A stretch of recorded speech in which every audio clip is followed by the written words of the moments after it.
It's time for some key forge. Let's forge some keys with AV8R versus Siaka, a clash of the ancients, with Group B in the balance. This is a battle of the bears, and who better to bring in than a bear expert, Brobnar. Say hello, buddy. Hey, how's it going? So I'm bringing you in because this is kind of scary. We have two big bears that are getting ready to duke it out for the supremacy for the alpha ship of Group B, and I was scared, so I had to bring in a pro. You ready? I don't know if I'm qualified as a pro, but I will do my best. Awesome. So what we have here then is we have a battle of a. Let me get to the actual stuff here. So basically, Shaka and AV8R have played to a 3-1 and a 4-0. Shaka is on fire, has not yet lost a game. His Nevernest is 4-0. His EQ is 3-0. His Guru is 1-0. Guru has been struck 3 times. EQ has only been struck once. Nevernest has never been struck. And then AV8R has Razor Hand and Crawley, and he's not getting a chance to play Hillen, which probably makes you sad, right? He has not played Hillen once. We'll see if we end up getting to see Hillen at all on the field today. That is my deck, so I would love to see it played, but no luck so far. Yeah, I know you have some real some gusto in that. So what we're going to do is we're going to take a look at Shaka's decks first. Which of Shaka's decks would you like to look at first? Let's start with the reigning champion, Guru, which is a absolute monster of a deck. It's got a couple of triplicates and a couple of doubles, and they are definitely things that you do not want to see in triplicate and in double in your opponent's deck. So, immediately 3 too much to protect jump out, 3 exhumes jump out, and they pair very nicely with the double eat eyes. And of course, too much to protect also goes well with the double eat eyes. So you can really set up some massive stealing.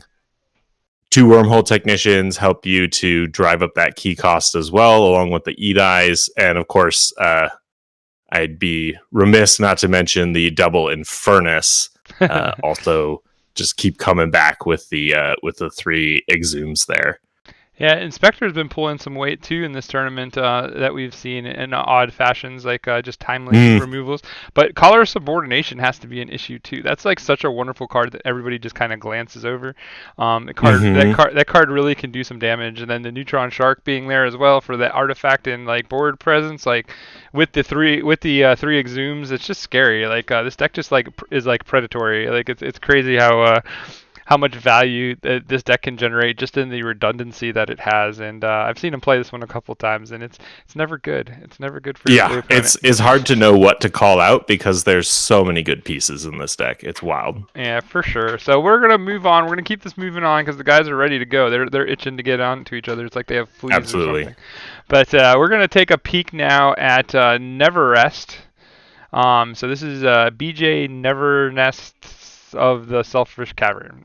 So tell us a little bit about what you know about this bear quality deck. This is definitely the one that I know the most or the least about. Excuse me. It's got the first thing that catches my eye is the auto encoder punctuated equilibrium, 15 speed, so it's pretty quick. It's pretty efficient. Etan's Jar could be a big problem for. I'm specifically thinking of Hillen. So if BJ doesn't get banned, then maybe Shaka lets Hillen get played because Etan's Jar can really there's so many triples in Hillen that it could really hurt it. Well, they don't leak each other's out, so it's not like he can change his bid once they make. Yes, but I'm just it's the there's lots of different angles to think about the banning process from. So it might be a consideration. It's a game of chicken. I said triples there. I meant doubles, but Yeah, And I there's like a couple triples too. I like some of the sleeper cards in this deck that a lot of people don't mention. Are the Histokrog is really good as well, and like you already mentioned the Eaton's Jar, but also Cyberclone might be one of the best like kept secrets in the game right now, and it's not really secretive that it's great. Like everybody knows it's great, but it's absolutely stupid and good. And we already Eaton's Jar. You can't speak enough of how disruptive that card is. And like I'm super excited to see this deck played if it gets a chance to get played. This is right up that alley. Another thing in this deck that's really cool is the Ghost Hawks. They tend to bring just so much value, and then with the Vault's Blessing and the Fangtooth Cavern and stuff too, like there's just a lot of like little things that are like nuances and annoyances that make this deck really dangerous. And like I know Shaka took a lot of time in making his Triad because his Triad has a bunch of like cards and deck lineups that are just dangerous in different ways, right? But they all kind of are just similar on value, but like they have different things that adjust well. So like I think he's really well spread out, and I think the only other like triad that like there's a couple of triads that have been really great, but Unarmed Goat was a good example of that. Like he has a great triad, even though his decks are quote unquote lower quality according to Sassley stuff. He's been killing it with them because he just knows how to make it work. So nothing stands out about his decks, but they're all just solid. You play all above average cards, you get great results. Like that's just what it is. Less like when you can look at a deck list and go, man, there's not really a lot of trash in it. It's really cool. So with that said, let's take a look at Shaka EQ this one. This is the usually on the team we just call it EQ, Okay, EQ. Or EQ Che. So this is the Martian Generosity, like just pure like key abduction Genka / tons of good stuff, right? Like lots of ways to bring back Amber if they get ahead, and basically buy your time for the Genka to do its work, right? And critically the double Nepenthe Seed means that you can.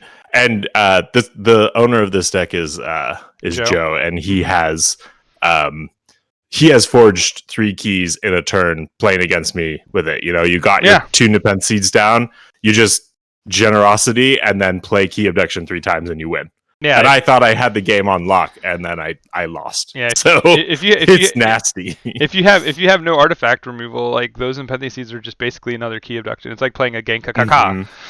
Right? So it's like which makes it makes me also think that we might see Hillen played here because Hillen doesn't have the tools to take care of this. Hillen has no hard R. And you're just hoping with all your might that I really want to see it played.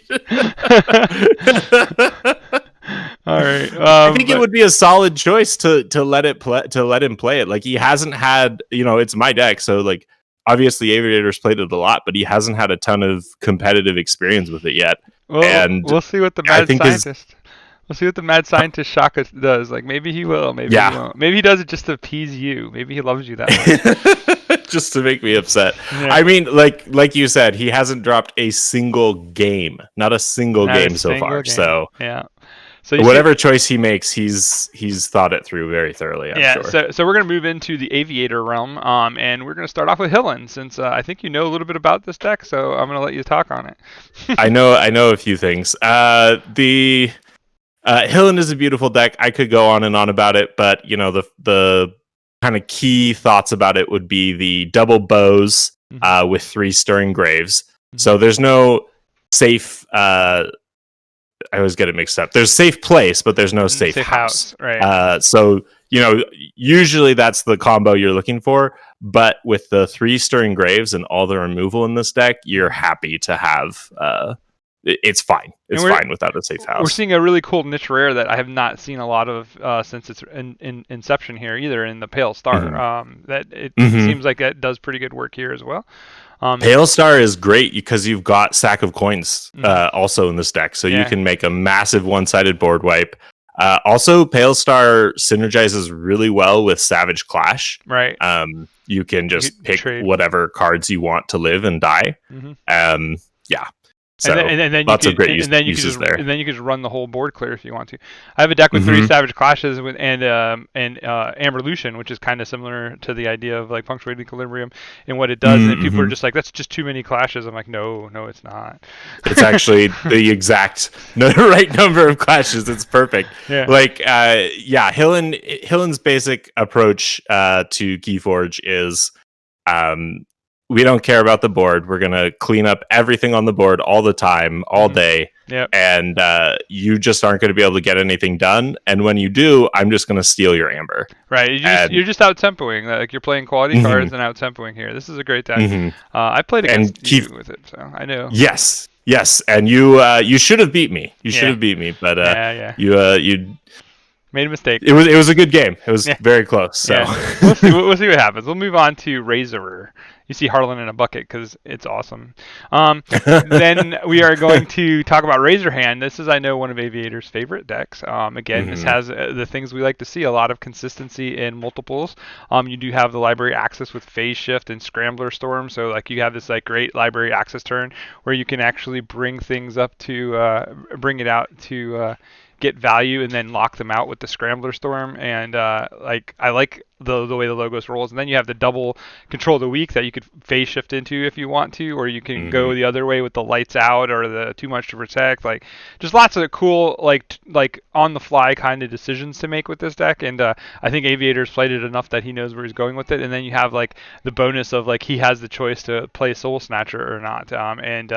He is really good at deciding whether he wants it or he doesn't, because it's a tricky card. But like if you know you can gain advantage off of it and get things dead versus bounced, like that's a big deal. So and he really likes the game warping effect of the Soul Snatcher. He's got a couple Soul Snatcher decks he likes to play, and the combo with the Too Much to Protect can just make disgusting things happen. And with Razorhand, I've seen him do some really, really wild plays where he just blows up everything and then steals all the amber for all the dead creatures. And Poison Wave like is a big factor. You got the Mac, the Seeker Needle, lots of good value. And like the thing is like if you're not used to playing against Soul Snatcher, it's like one of those cards like Quick Soul Stone and Heart of the Forest stuff that just warps the game in a way that you're not used to playing, so you're not comfortable. So the person playing it gets that extra value, right? Normally. Yeah, extra edge, definitely. Yeah, so that's Razor. I think we beat that one to death. Let's move on to one of my favorite decks he owns, Crawley, the Breedlands Centurion. I'll let you take this one since I did last one. I mean it's another beast. What to say about Crawley? It's probably I mean I love the double Helmsman Spears, just get that wild efficiency, but like probably this is a deck that I wouldn't feel comfortable playing in competitive because it wants like a big board going on, and I just it hurts my head. I prefer Hillen's style with clearing everything up, but definitely a really solid deck. Well, this deck like reeks of redundancy as well, right? Like you have triple Phalanx Strike. Yeah. This makes me think that Eaton's Jar has to get banned, right? Because a deck like this gets through. Like if he doesn't ban this, Eaton's Jar will really beat on this. So maybe you will get your wish.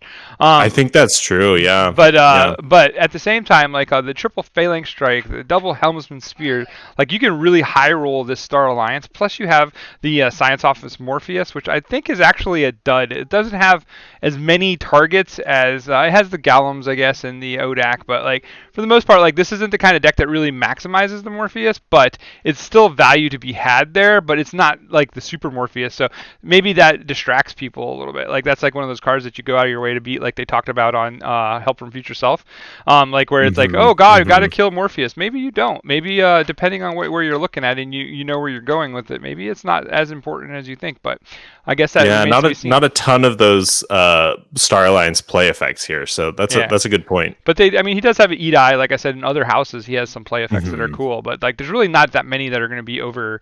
Usually like if you play Golem, Shark too. Shark, that would be double trickle Shark. That's kind of. Although does it make a difference because you still have to do the discarding anyway, so it kind of doesn't really matter. Yeah, I don't know about that. That's weird. But anyway, so I guess we'll move on with that, and we'll see. But that's about what we got for the decks, I believe. I think we've been through all the decks now. Yep. So with that said, let me know, what do you think is the solution here? Like, who is banning what? Did you peek in chat?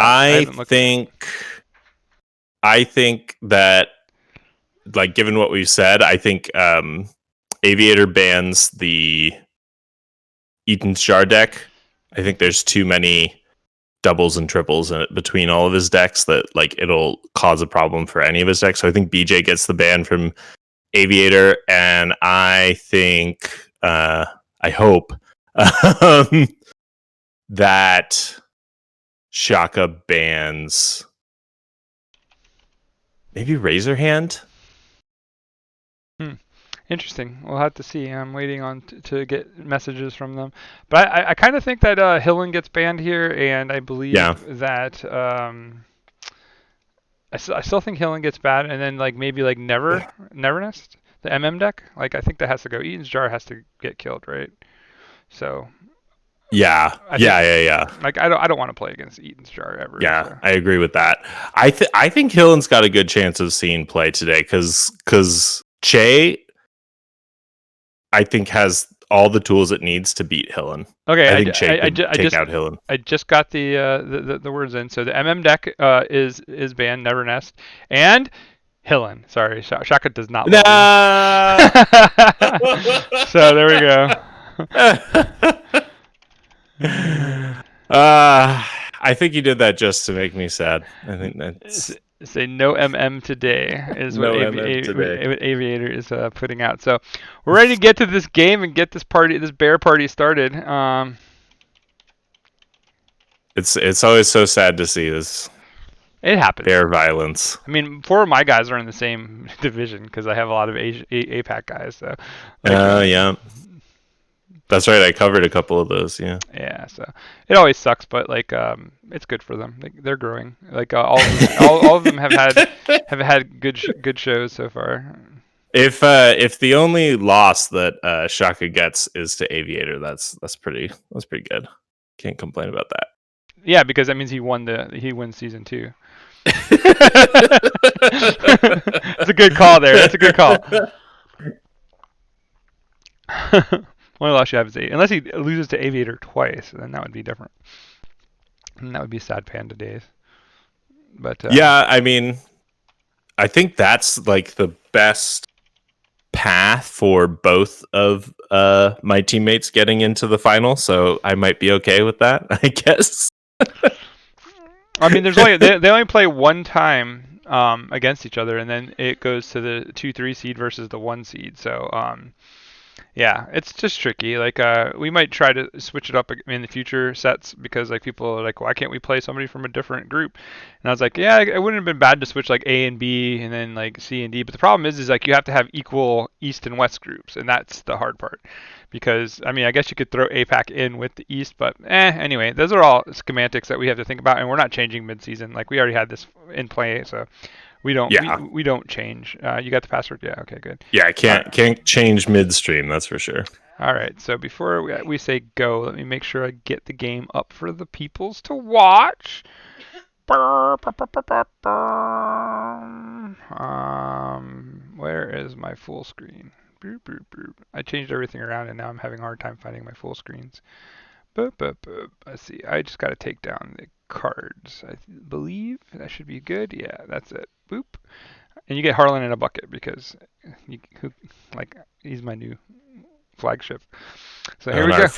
Our first game here is going to be Crawley versus Che. Crawley has some key cost control, quite a bit, which could present a challenge for Che because that's going to mess up those, one turn, 2 or 3 key plays that Che's going to want to do. So the first thing I look at and think of here is like how much artifact removal is there in Crawley? Mm-hmm. And I look and I don't see any.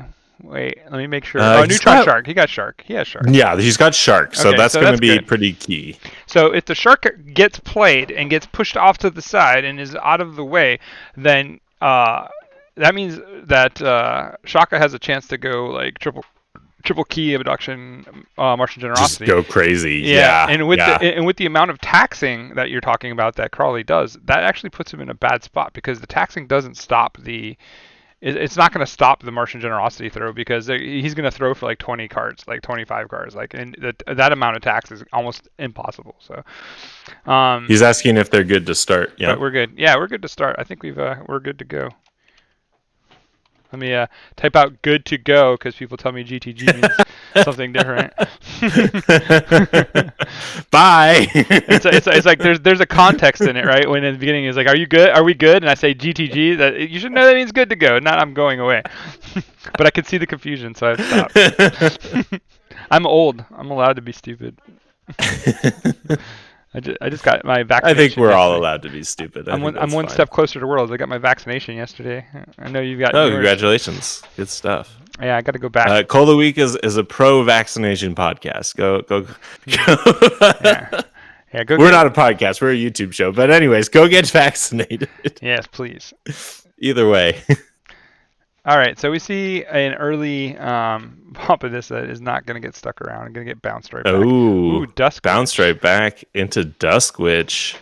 And 2 Amber. And what does Aviator have out of hand to deal with that?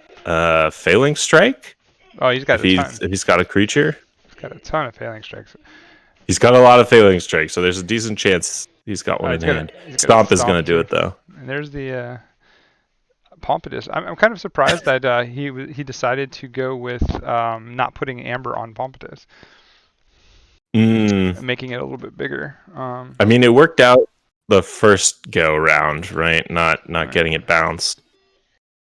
Doorstep is getting I mean, he already used his Nature's Call, so the bounces are all gone, right? So like, is that it? There's not anymore. Yeah. Yeah. So I guess Hypno Beam he's scared of or something. Like, I don't know. Interesting choice. There's the Science Officer Morpheus. Let's see if it gets any kind of cool value. Oh, there's Gray. Good value. Gray's good. That'll get you some value. What did he put away? He is putting away a mini group think tank and he plays a Helmsman Sphere behind that with a Medic Ingram on the spheres. So that's pretty gross. So if spheres can get moving, you can pretty much play like all by yourself and in the Star Alliance turns, right? Like. Oh yeah. You can get that's a happy little Star Alliance board he's got going on there. That's great. That's the kind of efficiency he needs. Oh, and Joe's pointing. Oh my gosh. Yeah, here we go. Good night. That was early. Not really. Like, he's gonna get his value when he can get it, right? And like, he's going to get ahead. I mean, I'm sure he's happy to have it that early. I was just surprised that it never be surprised. Lined up already. That's great. I mean, fair enough.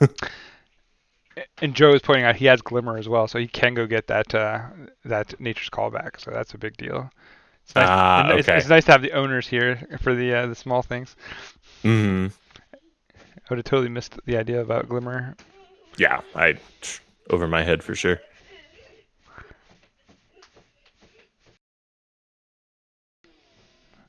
So bye Spears. There's the Entropic Manipulator, folks. That card is fantastic. Like, doesn't get enough play because it's a rare, but when it's around, man, it seems to always do work. Like, it's such an interesting card. 1,000 IQ plays. There's the Hypno Beam. So now he wishes he put a Amber on it, maybe. Well, I guess it would be bigger for him, but then Amber he could get. It's a trade-off. But I guess I mean, obviously the key abduction was not there, so yeah, that's a whiff. It's pretty rough. Yeah, but I mean, there are all the Nepenthe seeds and everything, so yeah, might be able to get it back. I mean, I think you play to the value, right? Like, you have to play to the value of being able to drag it back. There's no Infernus to worry about or anything like that. So, like, you have the chance to get it there, get the value, get a bunch of cards out of the way, draw more resources.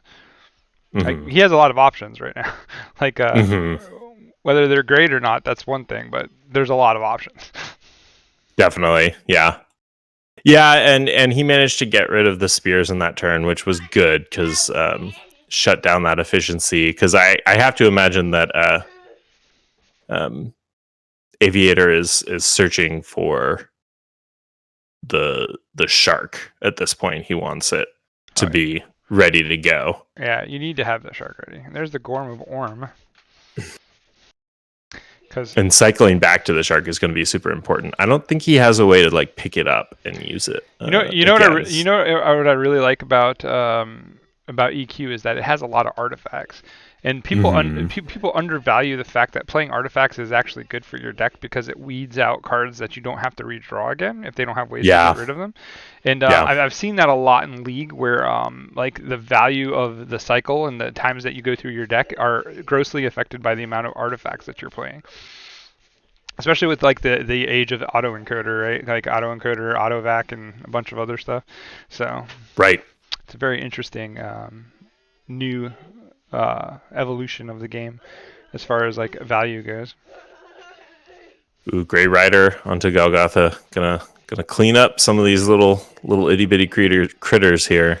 I always loved Golgotha. He's so gross. Great card, yeah, tremendous value. Him and Lady Maxina were like my two favorite Sanctum cards from the from Coda because they both do like wonderful effects. Right, and Golgotha got better with Worlds Collide and MM. Like as time goes on, Golgotha gets better and better, as he should, and stunning out the rest of the board. So really, like shutting down Aviator's bids at efficiency here. He's going back in the logos, though. He said, I will not be denied. These wormhole technicians will work.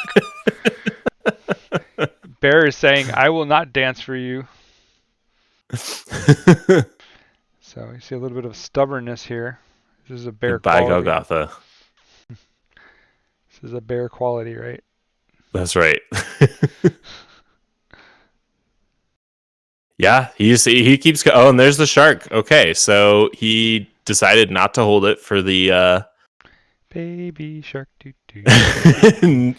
did not feel it was necessary to hold it for the seeds. So yeah, that's kind of interesting. That's kind of scary though to me. I think that is actually something that might he might pay for that, especially because he drew all those cards and hasn't played Untamed yet. Like he hasn't come back to Untamed yet, so there's a lot of Untamed in his hand, and here it comes. But the shark is there, so he has to kill the shark first, I think. Oh, there's the Glimmer. Does he bring back? Oh, he's bringing back his Generosity. Yep. So now here comes the double seed. But I hope he can kill that. Oh, there's Lupo. That's it. Boom. Yep. Goodbye. Goodbye. Here comes two seeds. Here comes the two seeds. Come on, do it. Do it. Do it. Especially with the daughter down, I feel like that was that might have been a he should maybe have held that shark there because I don't think he has the seeds though. Like it doesn't look like it. Like I would have. He's not played it yet, so I would have windmill slammed those things if I had them. So quick, get him down. I would have looked like Dominique Wilkins back in the day. But anyway, aged myself with old good stuff. But all right, so we do see he does get a chance, but like those seeds are looming, and that March of Generosity is back. So danger, Will Robinson, danger. And he's guaranteed to get. He can go March of Generosity this turn, and then go take a turn in. Still have to take a turn in Untamed, and Aviator will not get back to that shark. So he could draw both the seeds and get the value there. So this is just good stuff for everything good right now for Shaka. He's lined up to really do like a bursty type of win here. Yeah, and here it comes. Reap with the bean buckler. I got one old person fan. Joe's with me. We're gonna make a new team. It's gonna be called the Old Fogies.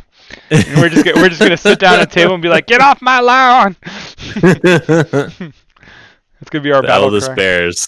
The eldest Bears. Yeah, there you go. Drawn 20 card up to a hand of 20 there. I guess that makes Key Abduction in play. yeah, I would say so. Yes. Now here comes the super value. Let's see what he goes with the rest of it. Beanbuckler take care of the daughter, I'm gonna guess here. We're gonna have keys with grass on the back of them, and when we forge, we're gonna be like, "Get off my lawn!"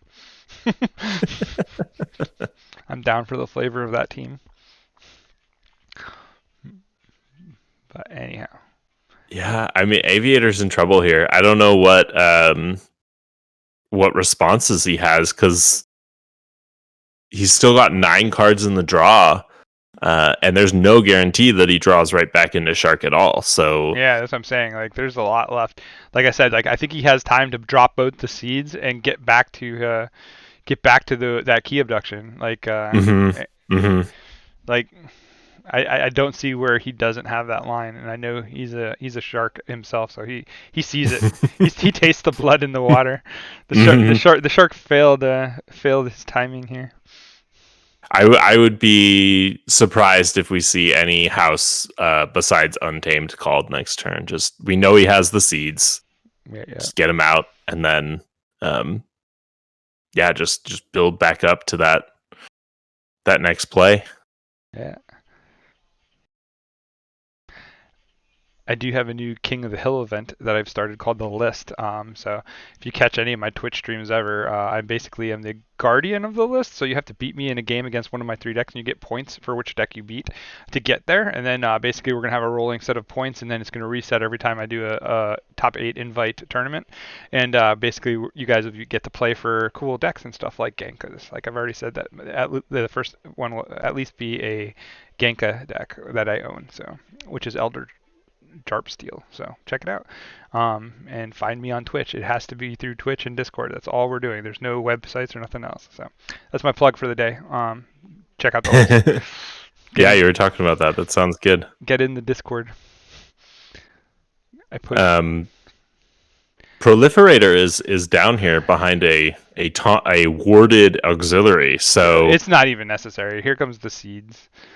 The seeds of yeah, but I mean, if he has both of them, he's still he's not going to have a ton of cards in his hand by the end of this turn. He just needs to have the 2 Nepenthe seeds, because he can bring back the Martian Generosity and get value from the redrawing the whole deck, and then play Key Abduction and then play Key Abduction.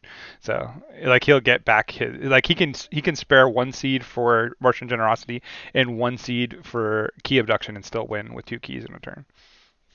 Trust me, math is real. I've not seen how that gets him, because if he uses 1 seed for generosity, then the other one's for Key Abduction. Right, so he takes the Key Abduction to his hand, and then he can draw with the generosity. He can draw, he can play the Key Abduction and draw, because he has all the Martian guys on the board already too. You'll see. It's gonna happen. Oh, I see what you're saying. So he'll be able to reap and then play the Key Abduction and pull all the Mars guys into his hand from the board. Right. I see. There's a lot of amber left over here, and there's not a lot of cards to draw. So that's a very fair point. Okay, well, it's a moot point anyway, because the Proliferator is now dead thanks to a failing strike.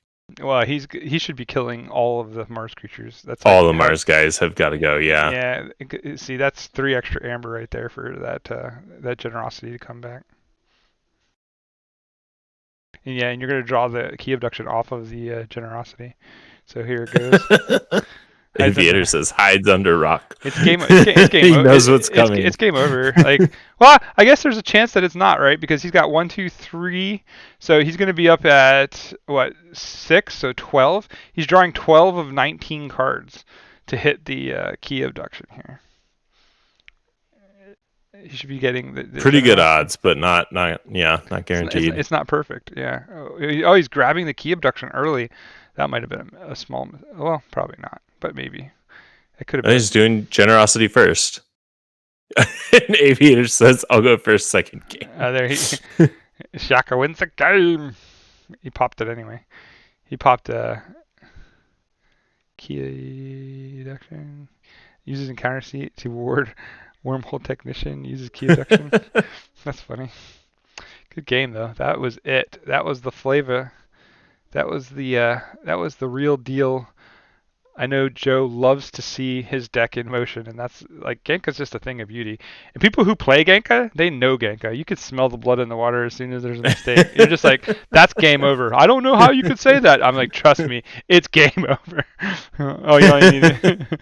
So it was, yeah, it happens. Genka is just so oppressive. Like, it's crazy. I love it. Yeah.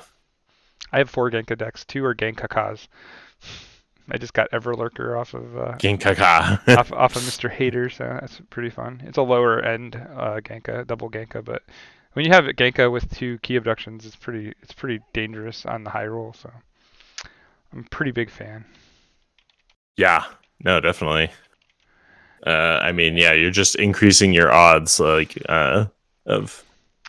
of getting your key abduction every time you. So the question here is if you're Aviator, do you switch decks because you know it's coming, right? Like,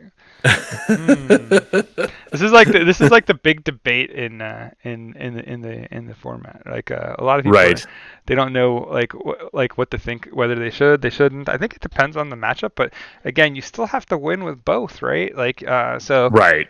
So. And I think that when I posed that question to Aviator last time we were yes, it does commentating a game together, his response was, "I don't think it matters." So I think we'll see him sticking with the same deck here. Kongi with the, would you rather the Gankaka or the Gang Ka? And I'm like, the Gang Ka for sure. Like, you give me Gang without the Ka, and I take the Gang. Like, Gang is pretty good. Yeah. Good stuff. So. Yeah. Yeah. So, what are you doing tomorrow around 2:00 Eastern, Brovnar? I'm probably editing a video. I don't know what am I supposed to be doing. Do you wanna fill in with me with Z, because we decided to move our Easter plans up to tomorrow because the kids go home on Sunday. So we have a 2:00 against Erie Daily and Kiwi. So that's a huge game. We can't afford to miss it. But if you wanted to, like, you could have that. 2:00 Eastern. That's like 11:00 for me, I think. Mhm. I think so. I might be able to make that work. I say what I want to say. I say J. Philippeg. I say Ganka. I was the first one to start calling it Ganka. I was on Ganka before Ganka was a thing. If you don't believe me, ask Joe. He knows.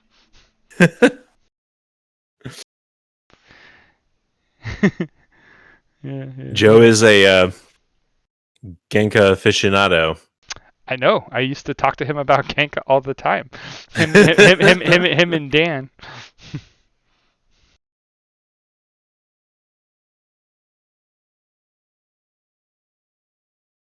Jenka. That's awesome. I actually like Jenka better. I'm gonna start saying that. Yep, Crawley's stuck around for another game. We're back and we're good and we're ready to play. We have Crawley. I think Crawley is actually suited pretty good against Guru, but I think Guru is just disgusting. So, Guru is nasty. Yeah. I don't think I ever let Guru through, but I guess when you have that nasty Eaton's jar, like, man, his try is just rough. Mm-hmm. It's rough. Mm-hmm. Yeah, he's got some good decks in there. Yeah, that's 90% of winning Triad is coming with the right Triad. Yeah, and it's not just good decks like you mentioned. It's like they cover a wide. You want them to cover like 2 or 3 things each, and basically have an overlap. That's how you have a good Triad, right? Like, I think, but I mean, I'm not a Triad aficionado, so I don't know, but I do love Wormhole Technician more than I used to think I loved it. Like, I used to think I loved it, but then I really started loving it. It's the perfect kind of RNG for me because I can't really lose with it. And that's the kind I like. I'm not like the Core Thans and the thing. I'm more in the Z camp when it comes to RNG, and that's my motto. RNG sucks if you have no luck, because I used to fall my luck on my fiance, so like game over. She heard me say fiance, but she didn't hear what I said, so she gave me the eye. Like, you just said something about me. Wormhole Technician is very solid, like efficiency and Go siaka destroys tiebreakers. Oh, look at that! Now he's like, here comes the reassembling automaton shark combo. Good game. yeah. Look at that! Oh man, what a start for Shaka here. Just Shaka is going into the brutal. final week of the season undefeated. That's what I'm calling right now. Wow. It's the RNG on that Wormhole Technician. That's why. It must be. It must be. Uh-huh. That shark is just like yum yum, chocolate chip, honey dip. Oh gosh. Oh my god! All the blue on his side, and all Aviator's got is a Morpheus. Yeah, This is gone. not good. Melee is gonna be shark food here. Oh, too much to protect. Good thing he's got 2 more. Yeah, right. Like it's fine. It's okay. He's just cycling through his deck right now. He's just like, yeah, I'll get rid of all this stuff until I got to. There we go. Now we end. But this, you know what that the value there is though is that he knows what's left in his deck, so he knows exactly where he's going. Right. It's just so gross. Like, yeah. There's so much value and knowledge in the amount of cards that go into your discard pile right there, that he knows. Like, he's like, well, I still have too much to protect. I still have, yada yada. So, kind of sad to see Infernus and Color go. Like, that would make me kind of heartbroken. But yeah, but I mean, there's so many Infernus. Value cards in Guru that it's kind of like, yeah. Well, he didn't lose his Forge, and he didn't lose his other Infernus. So, speaking of, or 3 Exhumes, bring the shark back and just do it again. Oh yeah, that too. Speaking of, there's the Exhume. Yep. Chop, chop, chop, chop. You don't get a board. Chop, chop, chop, chop. Man, I would concede. I wouldn't even want to play this out. Oh my gosh. That's just disgusting. So many Exhumes, so many sharks.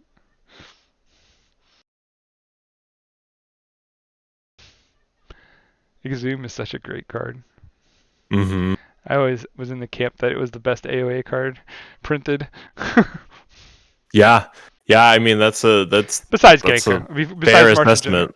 Minus March and Generosity. That's in its own field, but the value of Exhume in a normal game is probably way higher than even the March and Generosity. Right. Yeah. I know I use Exhume with my double Mimic Gels and my double Infernus and my double Edie. Shark versus Shark. Oh no! Oh no! He only got to take out 1. Oh man! Here comes Shadows just when you thought it was bad. Speaking of that RNG, your shark is not as good as my shark. That was his chance. I don't know. Okay. Well, I was gonna say neither one of them has forged a key yet, but. Well, he had a chance to try to whittle down and get rid of that the reassembling automaton, which would have been pretty swank. Because then he had a chance to kill that, get rid of that annoyance, but he didn't get there. Not even close. Like his shark said, "I'm a vegan." That's what he needs to. I'm not gonna eat. I'm not gonna eat any robots. I don't eat robots, and I don't eat other things. If it's not a plant, I'm not eating it. So we're definitely seeing the value of putting your quadricorder on your opponent's reassembling automaton. That's pretty neat, but will it be enough? I mean, neither of them have forged it. It definitely feels like Shark is taking a significant lead here, but there's the Shark again. Like he's got to get rid of that automaton because it's just devastating him. I need to make a voice gift of Harlan singing Baby Shark for every time somebody plays a shark. That'd be great. My Harlan in a bucket picture is one of my favorite pictures of him because he does this all the time. I don't know if you're watching the stream, but if you aren't, you're missing out. I'll have to catch it later, yeah. We have this red mop bucket that he just sits in. Like today, I got the BCW box thing in, and he's had the BCW box, like the one that it came in, like all day, and he's just been packing himself, like getting into it and closing it. Like I'm just like, what are you doing? You want me to mail you to mom's house or what? He's a crazy. He's so great. I'm excited to see him tomorrow because I think he's gonna actually enjoy Easter this year. So I think he gets it now. I see him body checking his brothers for their candy. Going on with all these eggs? Well, it's Easter. Ah. At this point, like it's turn 6 and you haven't really established anything on the board. Do you feel bad? Like, like I don't know. There's a certain level of depression that comes with playing against this combo. Yeah, and I mean, Shaka's definitely got a board lead and an amber lead. But Shaka hasn't made a key yet, so that's the interesting thing. That shows you that Crowley is taxing like crazy. And I think we're gonna probably see Logos again here and just do the same thing. Another card that Logos, rinse and repeat. Another card besides Exhume that didn't need an Amber Pip. Go. I'm gonna say Lithologica. That card did not need an Amber Pip. I don't know. I mean, Control the Weak, like yeah, Control the Weak. That's another one. There's a lot of these cards. Yeah. Stealth mode, time traveler. Yeah, definitely. Mm-hmm. Damn this game.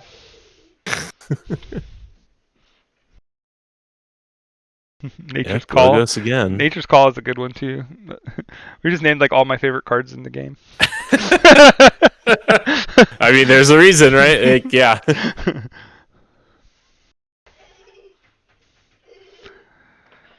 Oh, Aviator. I know there's nothing to lose, but this is gonna like. There's a certain amount of endurance. I mean, he said he had a free babysitter, so I would expect a scoop like real soon, so he can go out and try to get some of that time. Mm-hmm. Yep. Because he ain't going nowhere. If he goes, he's really wishing that he had some kind of board clear or something here, because this is just like now it's looking pretty inevitable after this turn here. Like, well, soon Shaka's gonna have all his his logos on the board, so he won't have anything to stop the shark. The shark is gonna eat everything. Yeah, right. Like there's in fact, I think that might have been the first time in the entire game that he actually discarded a logos card off of the shark effect there. Like he's had wild, just like massive turns going through all his cards. It just doesn't get better though. For like it's going to continue. He had a way to get rid of the shark again, but I have a feeling that that's not going to be long lived. Yeah, I mean he's cycled already, so there's 3 Exhumes out there. And there's a Forge. When will Forge come down? Yeah, I feel like you need a board wipe against Guru because, like, how else do you manage this game state? Like, he's put a bunch of amber on his creatures now, and that's just gonna go to Shaka once he gets his shark back. Yeah, it's a whole thing when you can do that. When you can just basically like all he's doing is like denying him initial amber, but that amber just comes back. That's why capture is like so kind of dangerous if you don't have a tool to get rid of it, like the Ludos and things of the world. Yeah, and Dis is the call, so I'm expecting we'll see an Exhume here.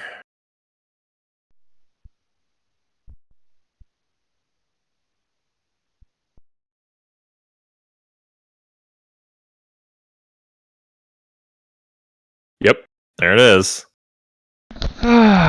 Sharky. Man, when they do their commentary about these two games, when they do it over, if they do, like, you have to have like Baby Shark playing in the background. I don't care if it gets copyrighted. Except that by now this isn't a Baby Shark. He's ate enough to be like a megalodon.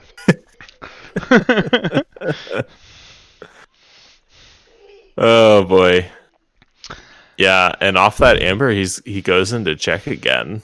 This is gross. Aviator will be able to stop it by. Oh no, now he's up to 7. So yeah, I was gonna say he's just gonna keep going. yeah. Choo choo.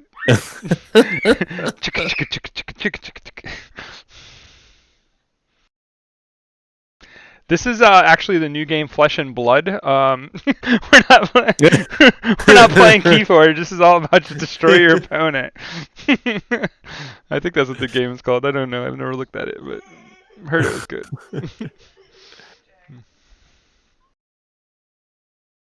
This just slow. Both of the games really have had this sense of this slow march of inevitability. Just like once the seeds came down in the last game, it was like, okay, well, it's just a matter of time. And like that opener from Siaka is just crazy. I mean, okay, so he's gonna stop it here. Aviator's gonna prevent Siaka from forging his second key, but then for how long? For how long?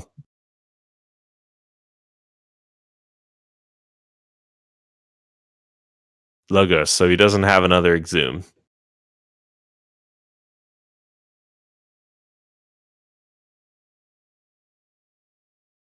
Bouncing it to the other side for fun.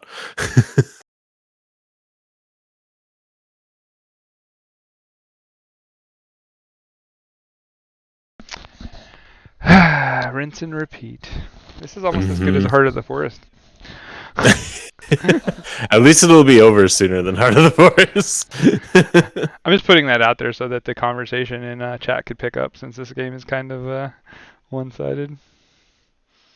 This was a mauling. This was like bear on bear. Like, yo, I'm like the old alpha here, and you have no say on my claim.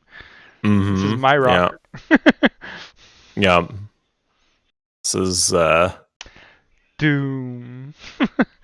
the Cub is being shown.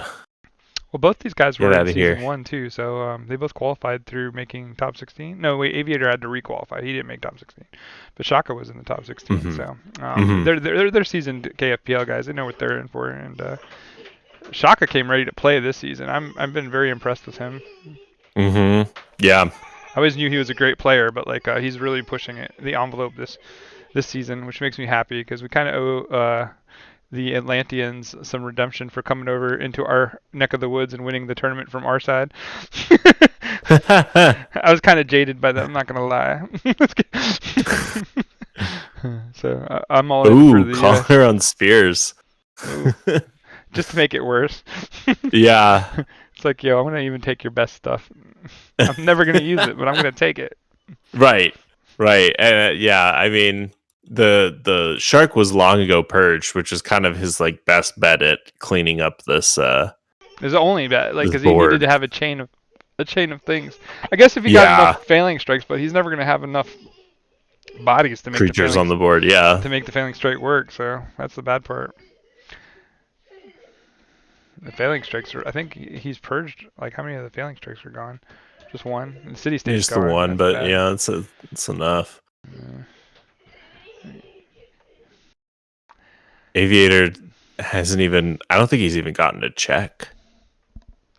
Does someone have 3 TMPTs? Yeah, the guy playing the Sharks. He has all the TMPTs, dude. Oh, man. Ooh, Rad Penny on the board. Sorry, Bad Penny on the board. All the bad value. He's the most exciting thing. Look, he's like letting him get creatures on the board. That's so nice. It's like, oh yeah, I have all those creatures. You're good to go. Here comes this. I mean, it doesn't matter at all, but I'm very curious why he played Bad Penny there. It seems. Was it a statement? It was like, sorry about your luck. Shaka's never been one to rub it in, but I mean... That was totally a rub. There's no reason to play Bad Penny ever. Look at how confident I am right now. I'm gonna play this card and let you put it back in my hand.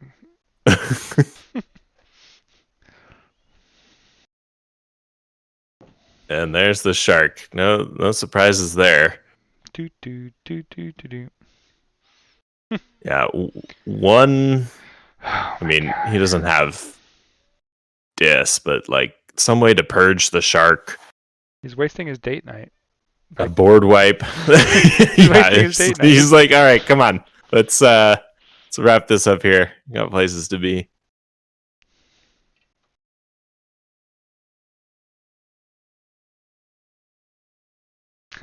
Showboating is a card shark move, Shaka, by Corey Than.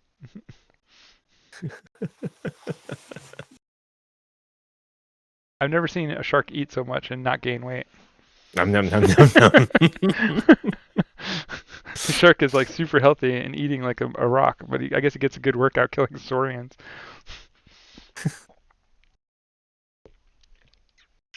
He's like, I'll take the tomahawk T-Rex chop. Thank you very much.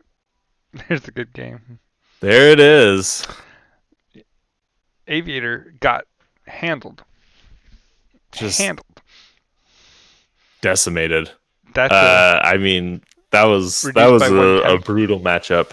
Decimated, reduced by 1/10. You mean destroyed? Be nice. Say the right word. That's my fiance's pet peeve when she hears people go decimated. She's like, reduced by 1/10. That's not a lot. That is true. That is true. That is. He was decimated. Multiple times. That's not how it works. Yeah, he was just destroyed. That is a word that I am not using to its full accuracy. Yeah. So it's all good. All right, we can hop on and get these guys to discuss a little bit about what went on, but I think we know. I don't think there's really a lot of question to what just happened here. But let me grab them into the call here. I can hop on for 3 minutes.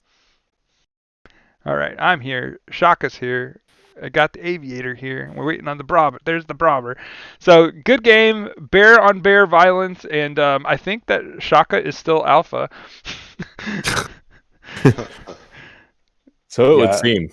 I got some pretty good draws, especially in the second game. That was like, oh my god. I was wondering, like, man, I think Aviator's just prolonging his date night. He could be gone on the date like way earlier if he just picked up and let the shark go, because that shark was eating T-Rex like tomahawk chops all day long.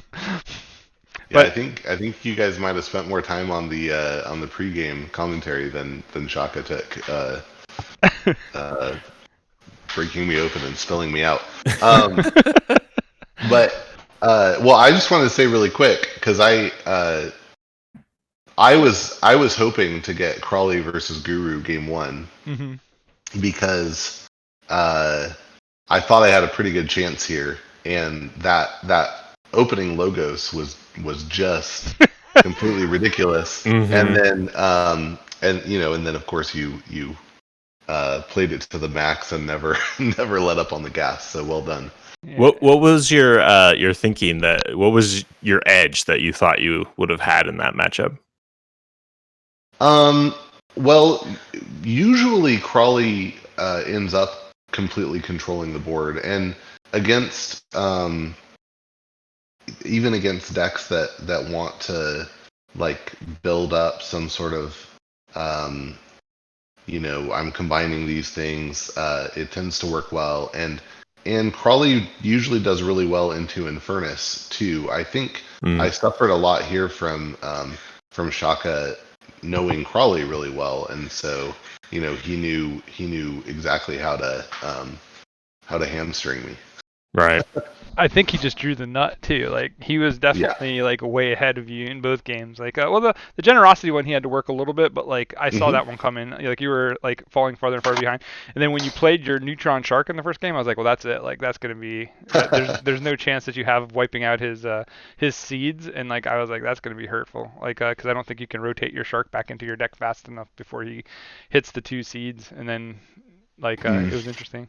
But Shaka, did you think about just getting the generosity and then drawing your key abduction with the pool from the generosity instead of using both seeds? Well, when I used both seeds, I forged the 3rd key. Oh, did you? Okay, there was 2. Okay. Yeah, so that was just to close out the game. Okay, fair. I missed that you forged a key. Did you forge it at the beginning of the turn then? Is that what it was? Yeah, I had Okay. 8 amber. Okay, Forge yeah, for 6. that makes sense. Fair enough. Because we were talking about that before the turn, and then like I was just like, oh, it's over. I didn't know what happened. I didn't see it. I was like, Well, and that was kind of another situation too, where yeah, I definitely thought about holding the shark, but he was already building up such a big board state, and the Pompatus, like that happened to me at least once during testing, and Pompatus is a really good card for him to pull over. So I kind of just saw that board state as becoming a problem really fast, and yeah, I don't. and shark was the only tool I had, right? So I used what I had. Yeah. Crawley wins on the board, so I don't think the decision was questionable. No. It's pretty awesome. But Shaka, you are undefeated. Like you were going into the last week of the season, and you haven't even lost yet. How does that feel? Well, I'm really enjoying the games. I feel like I'm playing well. Does this feel PC? I'm definitely getting some lucky breaks. Like Guru Crawley is normally a lot closer match. Yeah. Like getting the auto shark combo. I think I played the automaton off a wormhole technician reap, which happens pretty rarely. Well, you also got lucky because when he had a chance to deal with the automaton with his shark like pulled the dud. Like it fizzled out after I think one. I was like, oh, if he could have ran that shark for a couple of guys and just made it closer with the automaton, like, and get rid of the automaton by killing everything else, like that would have been great. But like that was like his chance, and like his shark was just like, I can't eat here because that other guy was here and he already ate everything. Yeah, like the shark was going really well, and there were some games in testing like my shark did that. So yeah, that's just how it goes sometimes. Yeah, well, I got nothing much else for you, Rob. You got anything for them? Yeah, I mean that it was wild, like watching all the discards. I think you hit Logos like, I don't know, maybe just like 2 or 3 times throughout the game on your shark. So it was all on the board. Right. Yeah, that helps. That definitely helps. Yeah, that's this hidden synergy in Guru because it has 9 creatures in Logos. So eventually the shark fires for a lot. Mm-hmm. I wanted to ask why you didn't do me a favor and let AV8R play Hillen, because I want it to get played at some point. So I'm much more familiar with the other 2 decks, especially with AV8R piloting them. And Hillen in testing, like I could beat it, but the games were pretty close. And Crawley would like, I told you, Shaka doesn't and Razorhand doesn't love what? I told you, Shaka doesn't love you enough to play Hillen just to play Hillen. For Crawley and Razorhand, like if one of the decks draws well, like that deck will win. Like Razorhand and Crawley have beaten Guru like several times. I don't think they've ever played against EQ Che, but EQ Che I actually felt was my strongest deck in this matchup. Yeah. I did like the ban of the jar though, because that jar would have done some work on you. So I thought for sure that was the right call on that one. I think Eaton's jar is like just too oppressive for decks that have any kind of multiples, and your decks are so efficient in how many cards that they come around that like it's almost like a have to ban the jar. Can't let you have a jar. So, but all in all, sorry that it didn't go a little bit closer for you, but at least the bear won. Like no matter what. So yeah, and when you play against your teammate, like you're happy and sad no matter what. Yeah, that's how I felt in Group H like all season long. I just look at it and go, "Wow, 4 of us in one place. That sucks." But that's what happens. Hopefully, we win our games next week. Yeah. Yep, very very well played, and definitely good luck with next week. I think you know this already, but when you won your first game, you were locked for first place in Group B. So congratulations for being the second person that I know of to qualify for the top 16. Great. That's 2 seasons. I'll take some pressure off the game next week. There you go. Oh, don't put your guard down. You gotta keep running. Like if you slow down and walk a little bit, you can't get that speed back up. You're gonna be in trouble. So, Yeah. But no, just keep doing you, man. You play great, Keyforge, and I look forward to seeing you in the top 16. All right. All right. So that's all I got. Thanks for the casting. No problems. Thank you for playing. And Brobnar, what else? What you got? Anything else? That was a great series to watch, and yeah, had a lot of fun. All right. Well, I am Fifth Planet Keyforge, aka Jupiter from Manlius, and I am with KFPL, and I have with me both of the guys from Call of the Week, Brobnar and Siaka. Check out their channel on YouTube. They do great content, and they have a new series that they've been doing. Why don't you tell us a little bit about that? We're doing a daily look at a different card. We're looking at all the new cards from Dark Tidings, and so we're going through a different house each week, and just doing a real short episode every day about a different card or set of cards, usually like 3 to 8 or 12 minutes. So yeah, real fun stuff. Thanks for the plug. Yeah, always a plug-in. That's what I do. That's how I pay you guys, is in advertising. So Works like for me. everybody in the league, I even have like a little rolling credit thing here now that I have going on, a sponsor box. I put everybody in that does any kind of commentary, so you guys get more looks at least. Hopefully, if you're not looking at them, you should be looking at them. These guys do a lot of work. Everybody that is involved with the league does a ton of work behind the scenes for free, because we are zero profit. It all goes back to you guys. So. With that said, we're out, and the list is coming. Yes, make sure that you pay attention to my streams. When I'm not in KFPL mode, I am in list mode now, where I am basically creating a King of the Hill tournament. Top 8 people every either quarter or half a year type thing will get a free Earl tournament for something awesome, like a Ganka deck or something, and you will basically get to play, and then the points will all reset, and we'll go again. And I just want to have a really fun high level King of the Hill thing. So there's points and stuff. Get in the Discord. And all the stuff is written out there. I am still evolving it as I go to make sure that it makes total sense. But right now, I like where it's at. So we'll see you hopefully on the list. I stream every morning for sure, and I've been trying to get some West Coast times, but I don't get as much an audience on the West Coast for some reason. But it's okay. I still love you guys. All right. So yeah, you're still a rank 10 with 30 points, Kongi. So yes, you're still winning because nobody else has beaten me. I've had a couple of challenges that I haven't won, but anyway, so we'll talk more about that at another time. I'm going to let these guys go. I'm sure they have things to do. Thank you again, Brobnar. Thank you, Siaka, for everything. This is Jupiter from Manlius, New York, and I say toodaloo, and we'll catch you on the flip side.